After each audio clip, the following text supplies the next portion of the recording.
ಪ್ರತ್ಯೇಕ ಕರ್ನಾಟಕ ಉತ್ತರ ಕರ್ನಾಟಕನೇ ಬೇರೆ ಕರ್ನಾಟಕ ಆಗಬೇಕು ಅಂತ ಹೇಳೋದು ಸೊಲ್ಯೂಷನ್ ಅಲ್ಲ.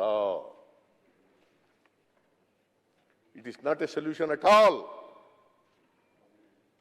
ಏಕೀಕರಣಕ್ಕೋಸ್ಕರ ಎಷ್ಟು ಜನ ಹೋರಾಟ ಮಾಡಿದ್ರು, ಎಷ್ಟು ಜನ ಸತ್ರು,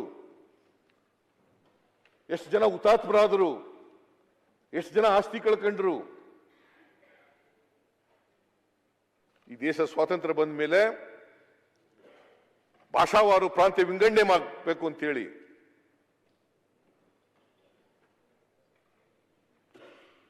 ಇಡೀ ದೇಶದಲ್ಲಿ ಹೋರಾಟ.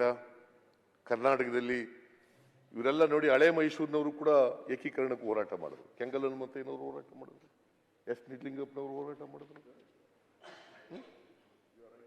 ಕಡಿದಾಳ್ ಮಂಜಪ್ಪನವರು. ಏಕೀಕರಣ ಆಗಬೇಕು. ಪಾಪ ನಮ್ಮ ಉಮೇಶ್ ಕತ್ತಿಯವರು ಇಲ್ಲ ನಮ್ಮ ಜೊತೆಯಲ್ಲಿ. ಅವ್ರು ಯಾವಾಗಲೂ ಪ್ರತ್ಯೇಕ ರಾಜ್ಯ ಆಗಬೇಕು, ಪ್ರತ್ಯೇಕ ರಾಜ್ಯ. I think Yatnal is not for that. Nobody is for that. It's not a solution at all. ನಾವು ಇಡೀ ರಾಜ್ಯನ ಅಭಿವೃದ್ಧಿ ಪಡಿಸ್ತಕ್ಕಂಥ ಕೆಲಸವನ್ನು ಮಾಡಬೇಕು.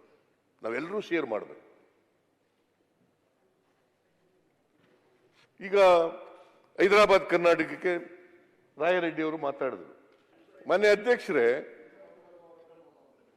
ಹೈದರಾಬಾದ್ ಕರ್ನಾಟಕ ಕಲ್ಯಾಣ ಕರ್ನಾಟಕ 370 ಸಂವಿಧಾನವನ್ನ ತಿದ್ದುಪಡಿ ಮಾಡಿ, 371ಗೆ ತಿದ್ದುಪಡಿ ಮಾಡಿ 371J ಕ್ಲಾಸ್ ಜೆ ಸೇರ್ಬೇಕು ಅಂತ ಹೋರಾಟ ಮಾಡಿದವರು ಹೈದರಾಬಾದ್ ಕರ್ನಾಟಕದ. ಈಗ ಖರ್ಗೆ ಅವರು ಇಲ್ಲ, ಇಲ್ಲಿ ಈ ಸದನದಲ್ಲಿ ಇಲ್ಲ. ಖರ್ಗೆ ಅವರು, ಧರ್ಮಸಿಂಗ್ ಅವರು, ವೈಜನಾಥ್ ಪಾಟೀಲ್ ಅವರು, ಅನೇಕ ಜನ ಹೋರಾಟ ಮಾಡಿದ್ರು, ಅನೇಕ ಜನ ಹೋರಾಟ ಮಾಡಿದ್ರು. ಹೈದರಾಬಾದ್ ಸಂವಿಧಾನ ತಿದ್ದುಪಡಿ ಆಗಬೇಕು, 371 ತಿದ್ದುಪಡಿಯಾಗಿ ಕ್ಲಾಸ್ ಜೆ ಸೇರಿಸಬೇಕು ಅಂತ.